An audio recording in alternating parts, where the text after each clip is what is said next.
Debate होती है तो वो आपको अक्सर किसी न किसी चैनल पर दिख जाते होंगे। कांग्रेस के प्रदेश प्रवक्ता है स्वर्णिम चतुर्वेदी जी, वो हमारे बीच में हैं। उनसे निवेदन करूंगा आप मंच पर आए। स्वर्णिम जी, एक नया प्रयोग हमने किया है, दीप प्रज्वलन की जो प्रक्रिया है, क्योंकि ये कॉन्क्लेव हम कर रहे हैं तो मैं चाहूँगा कि पहले एक दीप प्रज्वलित आप करें। ये एक नया प्रयोग फोकस भारत ने किया है। जितने भी हमारे अतिथि जो मेहमान यहाँ आते हैं उनसे हम दीप प्रज्वलित करवाते हैं, और स्वर्णिम जी के साथ जितने साथी आए उनसे भी निवेदन कि वो दीप प्रज्वलित करें।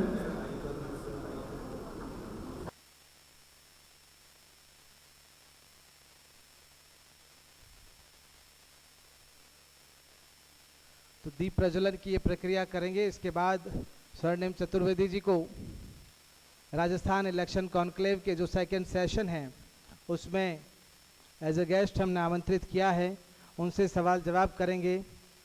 टीवी चैनल से बखूबी वाकिफ़ है, रोज़ाना शाम को आप राजस्थान के और जितने भी चैनल है आप उनमें दिख जाते हैं। सरकार के खिलाफ जो बात होती है तो उसे मजबूती के साथ उसका पक्ष रखना और सरकार को बचाने का काम दूसरे जो टीवी पैनल पे लोग बैठे होते हैं उसमें बखूबी आप करते हैं, और सरकार की उपलब्धि अगर गिनानी हो तो उसमें भी आपका कोई सानी नहीं है। स्वर्णिम चतुर्वेदी जी, आप हमारे बीच पधारे, अपना कीमती समय आपने हमें दिया, उसके लिए हम अनुग्रहित हैं और बहुत बहुत स्वागत करते हैं आपका फोकस भारत के इस मंच पर। फोटो सेशन के बाद सवाल जवाब का दौर शुरू करेंगे। मैं निवेदन करूंगा स्वर्णिम जी से तो मंच पर पधारें, और फोकस भारत की प्रधान संपादिका कविता नरूका जी उनके साथ सवाल जवाब करेंगी। स्वर्णिम चतुर्वेदी जी कांग्रेस के प्रदेश प्रवक्ता है, मीडिया पैनलिस्ट है। टीम से निवेदन माइक पहुंचाए तो सवाल जवाब का दौर शुरू होगा। स्वर्णिम चतुर्वेदी जी से सवाल करेंगी फोकस भारत की प्रधान संपादिका कविता नरूका जी। आप सभी का एक बार हार्दिक स्वागत है राजस्थान इलेक्शन कॉन्क्लेव 2023 में। हमारे साथ मंच पे मौजूद है स्वर्णिम चतुर्वेदी जी, आपका हार्दिक स्वागत है। धन्यवाद कविता जी। राजस्थान में अब चुनाव है और सभी राजनीतिक दलों की तैयारी है, कांग्रेस की कैसी तैयारी है आपसे मैं ये जानना चाहूँगी। देखिए, कांग्रेस पार्टी जब विधानसभा के आम चुनाव हुए थे 2018 में, उसके पश्चात आम जनता से सवाल बनाने वाली गई है। और आपने देखा होगा कि जितने धरने प्रदर्शन या आउटरीच के प्रोग्राम कांग्रेस पार्टी ने राजस्थान में किए हैं, उतने हमारे विपक्षी दल भी हमारे खिलाफ नहीं करते हैं। इसका तात्पर्य यह है कि हमने अपने संगठन और हमारे कार्यकर्ताओं के बलबूते पर लगातार जनता के बीच जाकर काम किया। जो हमारी फ्लैगशिप योजनाएं हैं, चाहे 25 लाख रुपए योजना है, 5 लाख रुपये, 25 लाख रुपये, इसके अलावा अन्य योजनाएं हैं, चाहे अनुप्रति कोचिंग हो युवाओं के लिए, या युवाओं के लिए Rajiv Gandhi scholarship for excellence है, जिसमें 50 लाख रुपए तक का जो ट्यूशन फीस है वो हम बच्चों को विदेश पढ़ने जाते हैं उनको देते हैं। इस तरह की तमाम योजनाएं हैं वो जनता तक लेकर के गए, काम किया, जनता का घर घर जाकर के हमने सुनाया है। फिर आपने देखा होगा कि कोरोना के बाद जिस तरह से काम हुआ, मुख्यमंत्री जी ने कहा कि कोई भूखा न सोए राजस्थान में, इसके लिए काम करना। तो सरकार के स्तर के अलावा संगठन के स्तर पे हमारे सारे कार्यकर्ताओं ने इसको लेकर के काम किया। लगातार हम जनता के बीच गए, जो सेवा कर सकते थे, मदद कर सकते थे, अपने कंट्रोल रूम के माध्यम से किसी को अगर बेड नहीं मिल रहा है या दवाएं मिलने में दिक्कत आ रही है, वो भी हमने सहायता की। और उसके पश्चात राहुल गांधी जी की भारत जोड़ो यात्रा थी। यहाँ पे राजस्थान में 530 किलोमीटर पैदल करीब चले, तो वो भी एक आउटरीच प्रोग्राम था जिसमें हम लोगों से जुड़े। उसके बाद इसी तरह के हमने एक हाथ से हाथ जोड़ो अभियान चलाया, जिसके तहत 2 महीने तक लगातार सब जने अपने अपने विधानसभा क्षेत्रों में घर घर गए, जाकर के हमारे जो प्रोग्राम्स हैं, चाहे 100 यूनिट बिजली फ्री वाला हो, किसानों की बिजली फ्री का हो, या लंपी रोग में जो गायों को हमने इंश्योरेंस के माध्यम से 40,000 रुपये, अगर कोई मृत पशु है उसको सहायता दी। तो ये सब चीज़ें लेकर के हम लगातार जनता के बीच गए। तो जनता से हमारा जुड़ाव है, जिसका परिणाम ये हुआ कि पिछले 4.5 वर्ष में जितने भी बाई इलेक्शन और हमारा वोट शेयर बढ़ता जा रहा है। चाहे पंचायत राज के चुनाव हो, नगर निगम के चुनाव हो, तो ये जीत हम कितनी सीटों की उम्मीद है आपको? जी इस बार कितनी सीटों की उम्मीद है आपको? देखिए, हमारा फोकस 200 की 200 सीट पर है।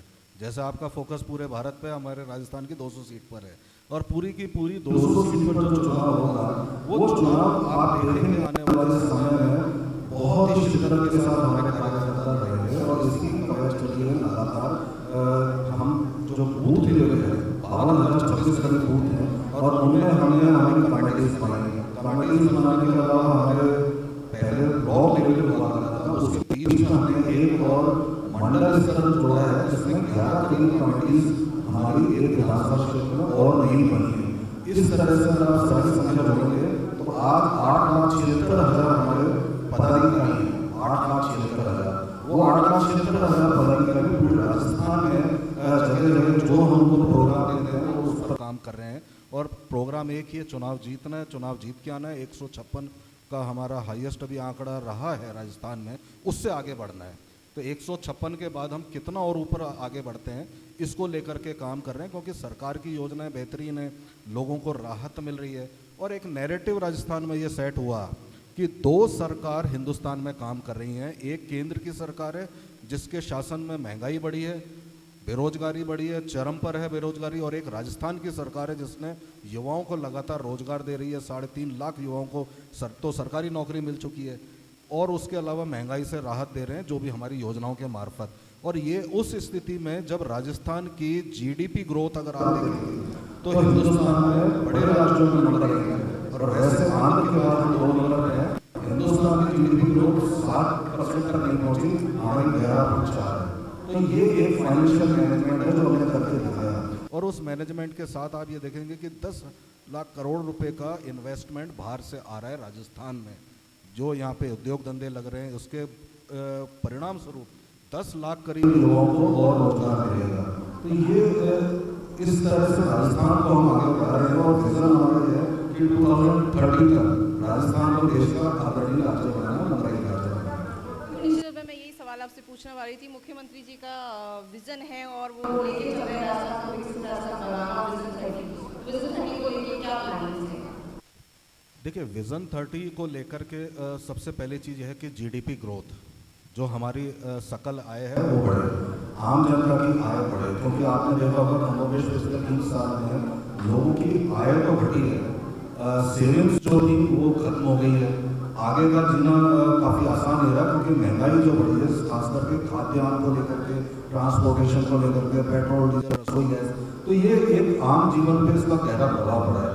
इससे हम राहत दे रहे हैं, लेकिन जब तक जनता की आय ना बढ़े, किसी की आय बढ़ेगी अगर तो ही उसको राहत मिल सकती है। और उसके लिए हमने जो स्टेप्स उठाए वो ये है कि उद्योग धंधे यहाँ बढ़ रहे हैं और निवेश आया। निवेश के साथ में हमने जो सबसे बड़ा यहाँ पे टूरिज्म का काम था, उसको एक इंडस्ट्री का दर्जा दिया है। इंडस्ट्री का दर्जा देने से फायदा ये है कि उन सबको एक आर्थिक पैकेज के साथ में जो राहत इंडस्ट्रीज़ को मिलती है, नई इंडस्ट्रीज़ को टैक्स को लेकर के, टैक्स कलेक्शन को लेकर के, या कहीं लोन लेना चाहते हैं तो उसका भी फ़र्क पड़ा है। तो वो अब टूरिज्म इंडस्ट्री यहाँ पे फल फूल रही है, क्योंकि एक उद्योग के रूप में स्थापित हुई है।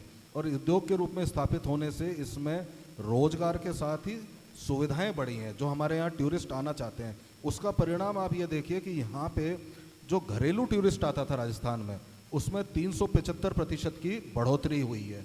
ये एक अच्छा साइन है जो हम कह सकते हैं कि राजस्थान में जो बढ़ोतरी हुई है शिक्षा को लेकर के, चिकित्सा को लेकर के, क्योंकि आपने देखा होगा 230 से अधिक नए कॉलेज खुले हैं जो आज अपने इंफ्रास्ट्रक्चर के साथ खड़े होकर के शिक्षा दे रहे हैं। साथ ही चिकित्सा क्षेत्र में आप देखेंगे तो हर ब्लॉक स्तर पे एक CHC PHC बने, सबको क्रमोन्नत किया, वार्ड बने हैं। आज किसी भी जगह आप जाएंगे तो सिर्फ इलाज ही मुफ्त नहीं है, इलाज के साथ इलाज मुहैया कराने वाले अस्पताल भी बने।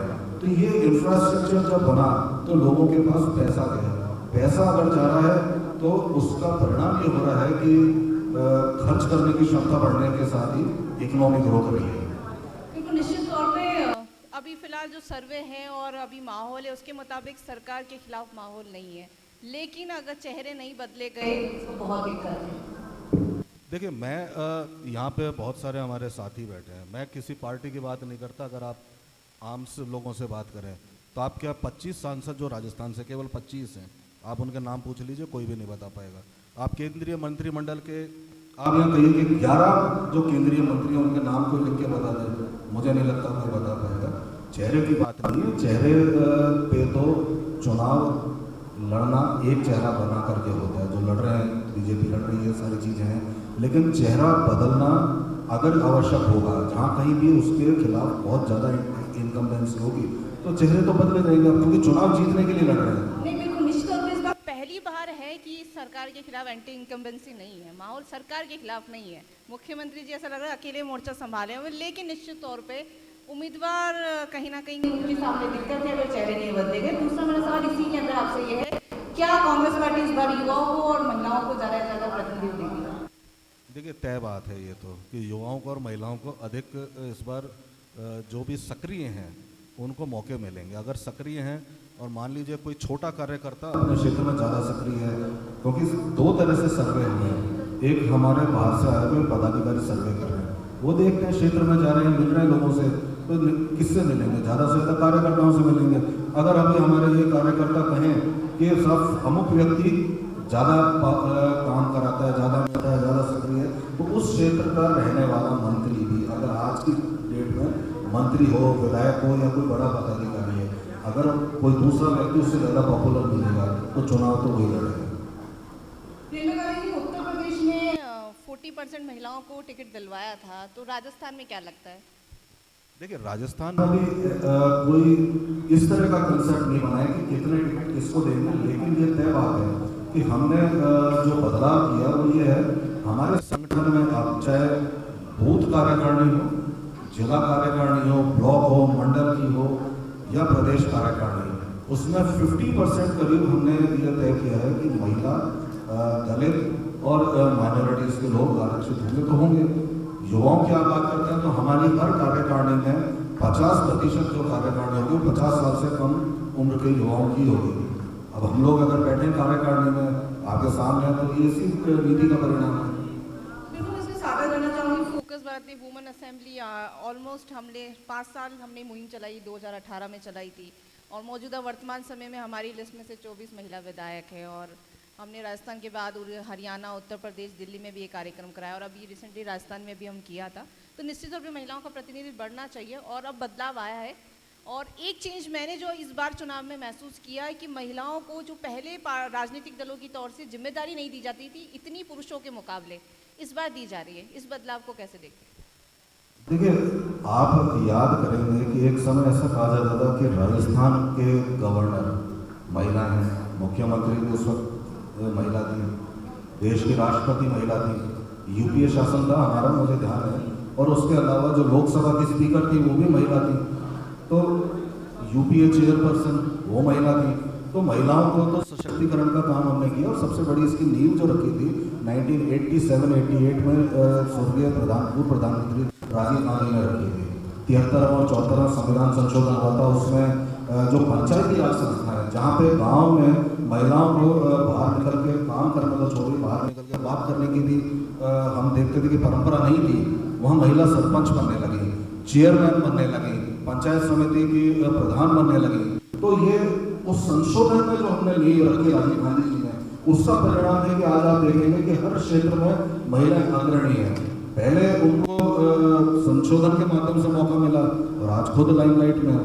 तो आप देखेंगे कि चाहे मंत्रिमंडल हो राजस्थान का या पूरे देश भर में अगर आप देखें आज, तो आपको हर स्टेट में, हर प्रदेश में के साथ ही देश की राजनीति में महिला आगे मिलेंगी। वो एक लंबा समय जब नींव 88 में रखी, तो आज इस स्थिति में पहुंच गए कि एक महिला यहाँ पे आगे बढ़कर के प्रधानमंत्री पद तक भी दावा कर सकती हैं। पार्लियामेंट में हम देखते हैं अलग अलग स्टेट्स हैं, चाहे बंगाल से आप देख लो, असम से देख लो, राजस्थान से देख लो, तो महिला पार्लियामेंटेरियंस की भी संख्या बढ़ी है। और सबसे बड़ी बात यह है कि उनका इन्वॉल्वमेंट बढ़ा है राजनीति में। आज हमारे संगठन में अगर आप देखेंगे तो 50 करीब जो हमारी कार्यकारिणी है उसमें बहुसंख्यक महिलाएं हैं। कभी ऐसा सोचा नहीं था, लेकिन आज जो कार्यकारिणी है उसमें 30 से 35 से करीब महिलाएं हैं। हमारे कार्यकारिणी में अलग अलग क्षेत्र की जिम्मेदारी उनको है, जिताने की जिम्मेदारी उनको है, विधानसभा क्षेत्र के इंचार्ज हैं वो आज। बिल्कुल, मेरा इसी से बस एक छोटा सा सवाल सवाल ये है कि जब अगर उत्तर प्रदेश में महिलाओं को 40% आरक्षण मिल सकता है तो फिर राजस्थान, छत्तीसगढ़, मध्य प्रदेश में क्यों नहीं? देखिए, आरक्षण नहीं, वो हमने एक नीति बना करके वहाँ पे दिए थे टिकट और प्राथमिकता दी थी। प्राथमिकता यहाँ भी है, अभी संगठन में हमने दी है प्राथमिकता, और अगर संगठन में काम करते हुए कोई लोकप्रिय, जो भी लोकप्रियता उनको अपनी बनाने का मौका तो दिया है, अगर वो लोकप्रिय होती तो टिकट भी मिलेंगे। और टिकटों में आप ये तय मान के चलिए, जिस विधानसभा क्षेत्र में महिला लोकप्रिय है और कोई दूसरे 2 पुरुष भी हैं, प्राथमिकता महिला को ही मिलेगी। चलिए, बहुत अच्छी बात है। मेरा आखिरी सवाल आपसे ये है, आप अपनी दल में राजनीति के क्षेत्र में इस मुकाम तक आए हैं, आप परिवारवाद को राजनीति के क्षेत्र में कैसे देखते हैं? देखिए, मैं ये मानता हूँ कि युवाओं को, महिलाओं को, सबको राजनीति के क्षेत्र में आना चाहिए। राजनीति के क्षेत्र में पहले जो कहते थे कि जो किसी क्षेत्र में नहीं है, सफल नहीं है, वो राजनीति के क्षेत्र में जाता है, या ये भी मान्यता कि राजनीति का क्षेत्र अच्छा नहीं है। लेकिन आज यंग लीडर्स की बात अगर अपन करें तो आप प्रोफेशनली भी देखेंगे तो भी लीडरशिप एबिलिटी आप हर चीज़ में देखी जाती है।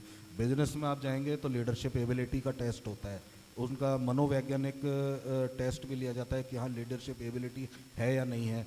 बड़े इंडस्ट्रीज़ में देखेंगे उनको चला रही हैं तो महिला हो चाहे पुरुष हो, लीडरशिप एबिलिटी देखी जाती है। तो राजनीति में क्यों नहीं, क्योंकि लीडरशिप एबिलिटी आपकी डेवलप हुई है और युवाओं में भी है, महिलाओं में भी है। और हम ये देख रहे हैं, मैंने देश के कई हिस्सों में देखा कि युवा एंटरप्रेन्योर जो थे, जो लीडरशिप के तहत अपने प्रोफेशन में आगे बढ़े, वो 40, 42, 45 की उम्र में राजनीति में भी उतरे हैं। बिल्कुल, मैं बस ये जानना चाहती हूँ आपसे कि क्या कांग्रेस टिकट के अंदर परिवारवाद की छाप को दूर रखेगी?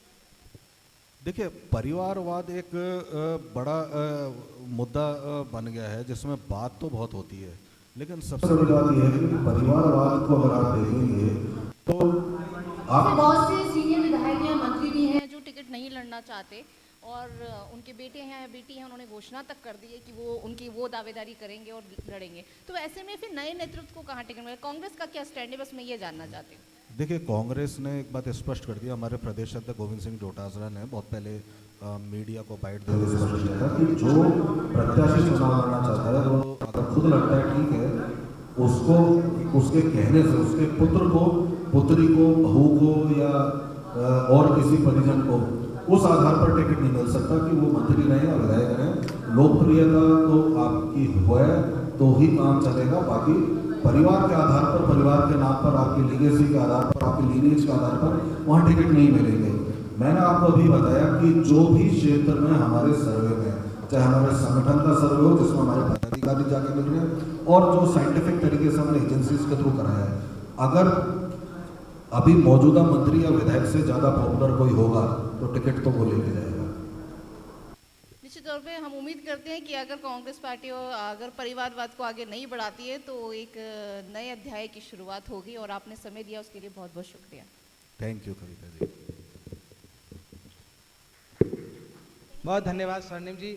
अब मैं निवेदन करूंगा टीम से कि वो एक बार ये किया है, हमने नया प्रयोग किया है, हमने कई प्रयोग के साथ देखा कि प्रज्वलन, आप कुर्सी पे बैठे होंगे, वहाँ फोटो भी आपका खींचा गया, तो तुरंत हम एक मोमेंटो भी वो आपको रेडी करके वो देंगे।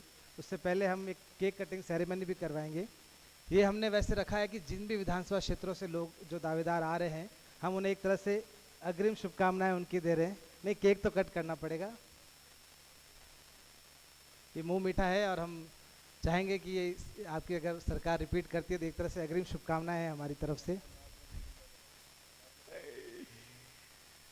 स्वर्णिम जी बहुत ही जाना पहचाना नाम है, आप इनको बेबाकी से बात रखते हुए अक्सर देखा होगा, जब सरकार पर बात आती है तो बहुत मजबूती से अपनी पार्टी को संभालते हैं। और जब सरकार की तारीफ, सरकार के काम गिनाने हो तो इसमें भी उनका कोई सानी नहीं है।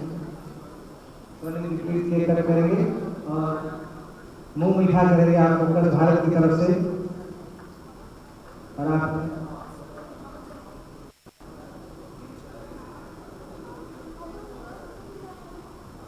फोकस भारत ने कई कार्यक्रम किए, इससे पहले विमन असेंबली समिट को लेकर भी कार्यक्रम किए।